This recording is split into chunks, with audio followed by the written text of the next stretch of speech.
আসসালামু আলাইকুম রহমতুল্লাহ। বিসমিল্লাহ, আলহামদুলিল্লাহ, ওসসালাতু ওয়াসসালামু আলা রাসূলিল্লাহি ওয়া বা'দ। সম্মানিত উপস্থিতি, আমাদের কুরবানির সময় নিকটবর্তী হচ্ছে। আমরা ইনশাআল্লাহ পশু কুরবানি করব। তো একটা বিষয়ে দৃষ্টি আকর্ষণ করতে চাচ্ছি, সেটা হচ্ছে আমরা অনেক সময় পশু কুরবানি করি হয়তো আমাদের কোনো একটা খালি জায়গায়, বাড়ির পাশে, অথবা অনেক সময় আমরা একটা সমাজ মিলে এক জায়গায় গরুর কুরবানি করি। যে জায়গাতেই করি না কেন, একটা বিষয় আমরা অনেক সময় খেয়াল করি যে কুরবানি করার পরে রাস্তার পাশে বা কোথাও মানুষ যাওয়া আসার জায়গায় অনেক সময় দেখা যায় যে কুরবানির পশুর রক্ত বা ময়লা আবর্জনা অবশিষ্টাংশ এগুলো পড়ে আছে।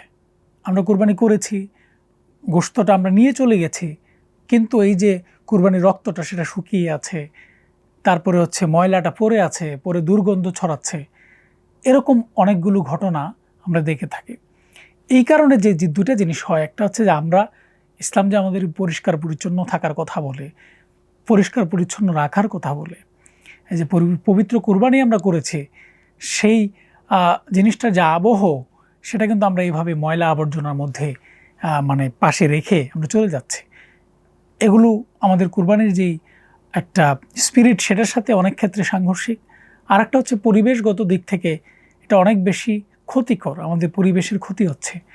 এজন্য সরকারের দিক থেকেও নির্দেশনা থাকে, পরিবেশবাদী সংগঠনগুলো চেষ্টা করে আমাদেরকে বলার জন্য যেন আমাদের চামড়া, রক্ত, অন্যান্য অবশিষ্টাংশ, উচ্ছিষ্ট এগুলো যেন পরিবেশকে দূষণ না করে। সেজন্য আমরা চেষ্টা করব আমাদের জায়গা থেকে যে কুরবানি করার পরে আমাদের কুরবানির পশু কুরবানির জায়গার যেটা আছে সেই জায়গাটা পরিষ্কার করার জন্য, এবং ময়লা আবর্জনাগুলো, রক্তগুলো এটা যেন আমরা একটু মাটির নিচে পুঁতে ফেলতে পারি, সেই চেষ্টাটা আমাদের করা দরকার।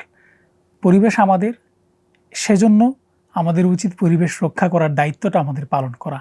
পাশাপাশি যেহেতু গুরুত্বপূর্ণ একটি ইবাদত, এই ইবাদতটা যেন সুন্দরভাবে, সুষ্ঠুভাবে, পবিত্রতার সাথে, সৌন্দর্যের সাথে, পরিষ্কারের সাথে হয়, সেজন্য আমাদের চেষ্টা করা অত্যন্ত প্রয়োজন।